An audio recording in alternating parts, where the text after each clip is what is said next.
tu envoies de l'argent à ta mère, tu n'envoies pas à la mienne. Je suis responsable de toi et de la personne qui a fait de moi ce que je suis. Ma mère aussi existe. Ma participation dans ta famille est juste une aide. Je ne suis pas une banque. Très bien, continue comme ça, on verra bien.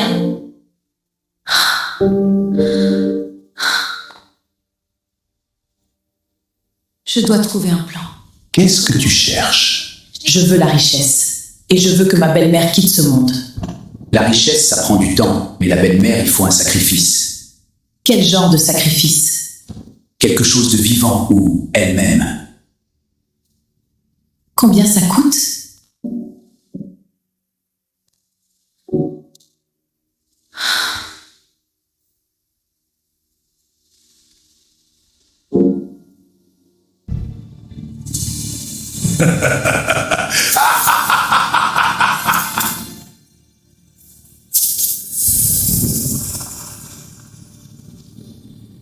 Avant de continuer cette histoire, écris-nous en commentaire depuis quel pays tu nous regardes.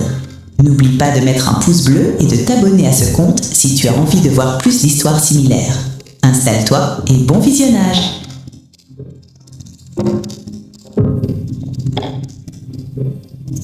Pourquoi quand tu envoies de l'argent à ta mère, tu n'envoies pas à la mienne? Je suis responsable de toi et de la personne qui a fait de moi ce que je suis. Ma mère aussi existe. Ma participation dans ta famille est juste une aide. Je ne suis pas une banque. Très bien, continue comme ça, on verra bien. Ce matin-là ressemblait à tous les autres matins, mais Adjoa avait décidé que ce serait le dernier matin comme celui-là.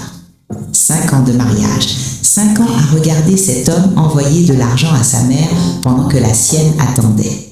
La patience avait une limite, et cette limite, elle venait de l'atteindre.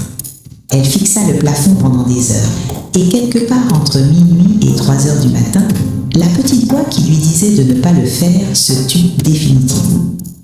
Le lendemain, pendant que Kofi était au bureau, Adjoa traversa 3 quartiers à pied pour rejoindre une femme qu'on appelait simplement Tante Aya. Elle ne prit pas de taxi, elle ne voulait pas qu'on la reconnaisse, pas pour ce qu'elle allait faire. Tu veux quoi exactement, ma fille? Je veux la richesse. Et je veux que cette vieille femme arrête de contrôler mon foyer. Pour avoir ce que tu veux, va voir le féticheur Brou, mais tu vas en payer le prix. Peu importe les conditions, je suis prête à en finir. Adjoa rentra chez elle ce soir-là, le cœur qui battait vite. Elle pensait à Mama Akissi, qui l'appelait rarement par son prénom, qui lui disait toujours « la femme de mon fils » comme si elle n'avait pas d'identité propre. Elle pensait aux années d'humiliation silencieuse. Et cette nuit-là, quelque chose mourut en elle, la petite flamme de la raison. Mais Adjoa n'était pas la seule à avoir des plans. À quelques kilomètres de là, au marché de Cocody, une femme aux yeux brillants vendait du piment et observait. Sita avait rencontré Kofi 6 mois plus tôt lors d'un embouteillage. Il s'était arrêté acheter de l'eau.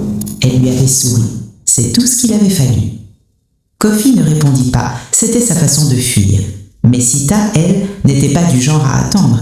Elle avait déjà pris ses dispositions. Kofi, est-ce que tu m'aimes vraiment? Tu poses cette question encore? Je pose la question parce que ta femme est toujours dans ta maison. Et moi, je suis dans une chambre louée. Laisse-moi du temps, c'est compliqué. Combien de temps encore? 2 ans? 5 ans? Jusqu'à quand?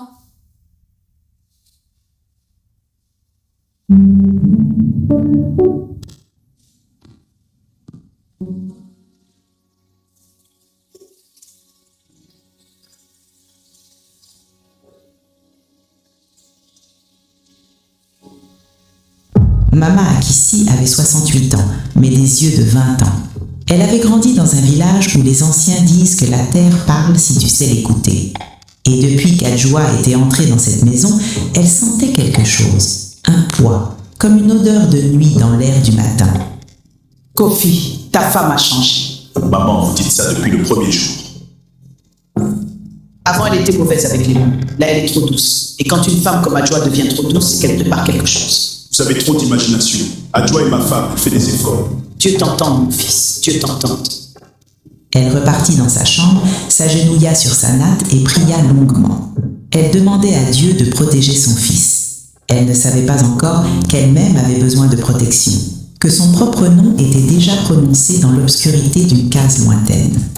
3 semaines après sa conversation avec Tante Aya, Adjoa se retrouva dans une cour intérieure à la périphérie d'Abidjan, dans un quartier que les taxis refusaient de desservir après 19 heures. Les murs étaient peints en rouge sombre, des coris et des plumes étaient accrochés à l'entrée. Elle aurait dû rebrousser chemin. Qu'est-ce que tu cherches? Je veux la richesse. Et je veux que ma belle-mère quitte ce monde. La richesse, ça prend du temps, mais la belle-mère, il faut un sacrifice. Quel genre de sacrifice? Quelque chose de vivant ou elle-même. Combien ça coûte?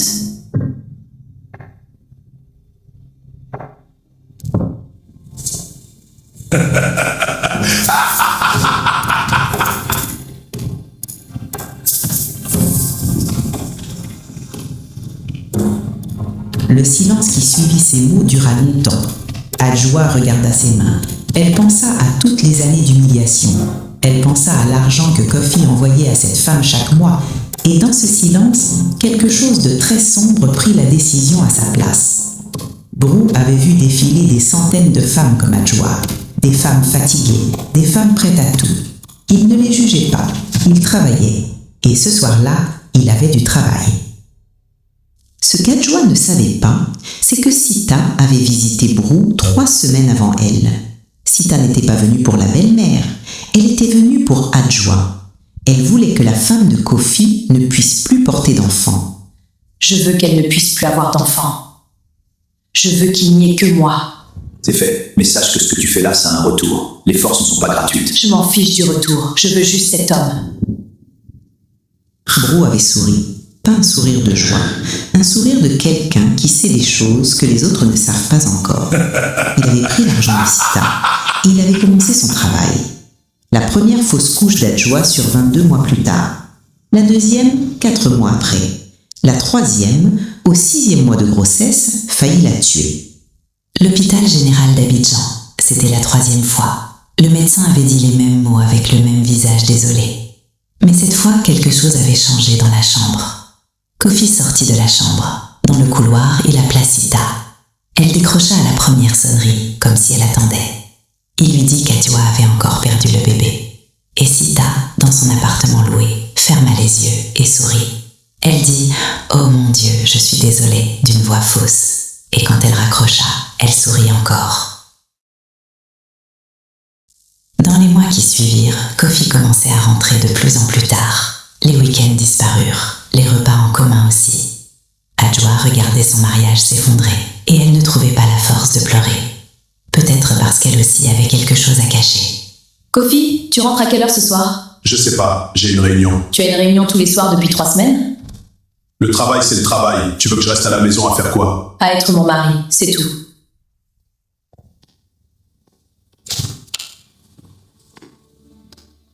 C'est un mardi matin que Mama Akissi ne se leva pas. Sa voisine, qui venait lui apporter du riz chaque matin, la trouva allongée, les yeux ouverts, incapable de bouger le bras droit. Les médecins dirent que c'était un début d'AVC, mais dans le village natal de Mama Akissi, les anciens auraient dit autre chose. Ils auraient dit que quelqu'un avait touché cette femme. Kofi, maman est hospitalisée, tu dois venir. Elle ne parle plus bien. Le médecin dit que c'est neurologie, mais maman, tu dis des choses sur son sommeil. J'arrive. C'est grave? Kofi raccrocha et fixa son téléphone. Adjoa arriva à ce moment-là dans le couloir. Elle lui demanda ce qui se passait. Il lui dit que sa mère était à l'hôpital et il vit quelque chose dans les yeux d'Adjoa. Une fraction de seconde seulement, quelque chose qui n'était pas de la surprise. Il n'y fit pas attention ce jour-là, mais il s'en souviendrait plus tard. Maman, je suis là pour toi. Maman, je suis là pour toi, toujours. Grace ne lâcha pas. Voyons. Elle commença à poser des questions dans le quartier, intéressant. à parler aux voisins, à chercher. Les gens lui donnaient des bribes, pas des réponses directes, mais des yeux qui en disaient plus que des mots. Elle suivait ces yeux-là. Adjoa, j'ai signé le contrat avec les Libanais. On va avoir beaucoup d'argent ce trimestre. Vraiment? C'est bien? C'est comme si les choses s'ouvrent d'un coup. C'est le travail qui paie. L'argent arriva, comme Brou l'avait promis, et pourtant quelque chose ne sonnait pas juste. La richesse avait un goût qu'elle n'avait pas prévu, le goût de quelque chose qu'on a pris sans le mériter. Elle ne savait pas encore que cet argent venait de quelque part, de quelqu'un.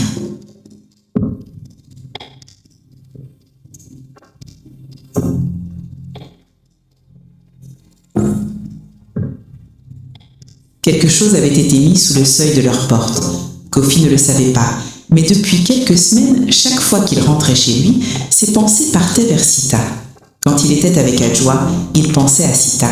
Quand il dormait dans ce lit, il rêvait de Sita. Le travail de Brou avait un deuxième client. Sita sentait que les choses bougeaient. Elle sentait Kofi se rapprocher. Elle sentait la distance entre lui et Adjoa grandir. Et elle souriait au plafond comme quelqu'un qui attend l'arrivée d'un train qu'elle a elle-même commandé.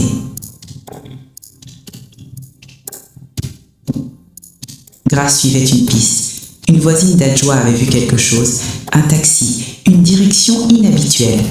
Grace suivit cette piste jusqu'à un quartier qu'elle ne connaissait pas, jusqu'à une maison avec des rideaux orange. Vous connaissez ma belle-sœur Adjoa? Je connais beaucoup de femmes, ma fille. Ma mère est à l'hôpital. Elle tombe malade d'une façon bizarre. Tante Aya lui dit l'essentiel. Pas tout, mais assez. Assez pour que Grace comprenne que ce que sa mère vivait à l'hôpital n'était pas un hasard médical, que quelqu'un avait payé pour que Mama Akissi soit retirée de ce monde et que cet quelqu'un dormait dans la maison de son frère. Kofi ne dormit pas. Il resta éveillé à fixer le plafond dans le noir avec cette sensation que quelqu'un lui marchait doucement sur la poitrine. Quelque chose se passait. Il ne savait pas quoi, mais son corps savait avant son esprit. C'était le 15e jour d'hospitalisation que Mama Akissi retrouva suffisamment de voix pour parler clairement. Grace était là, Kofi aussi. Adjoa n'était pas venu depuis plusieurs jours. Ça aussi, c'était une réponse. Kofi regarda sa mère.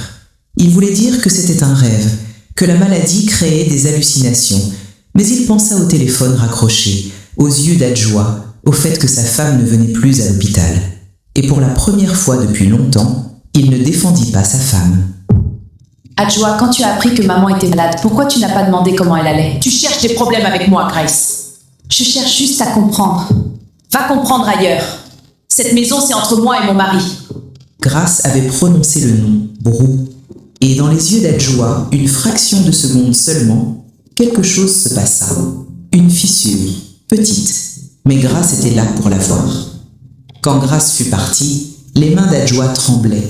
Si Grace savait le nom de Brou, elle pouvait savoir le reste. Et si elle savait le reste, tout s'effondrait.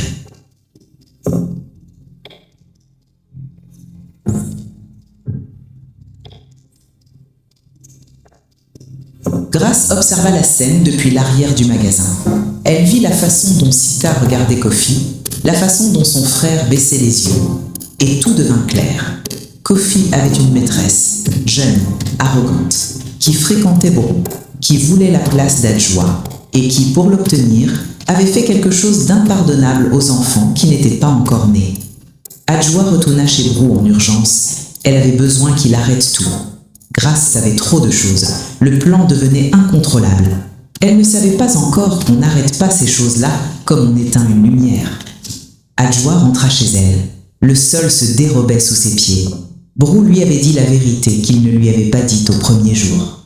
La richesse qu'elle avait reçue avait une source. La force de vie de Mama Akissi avait été convertie. Elle comprit enfin ce qu'elle avait vraiment acheté. Kofi se leva. Il marcha vers la fenêtre.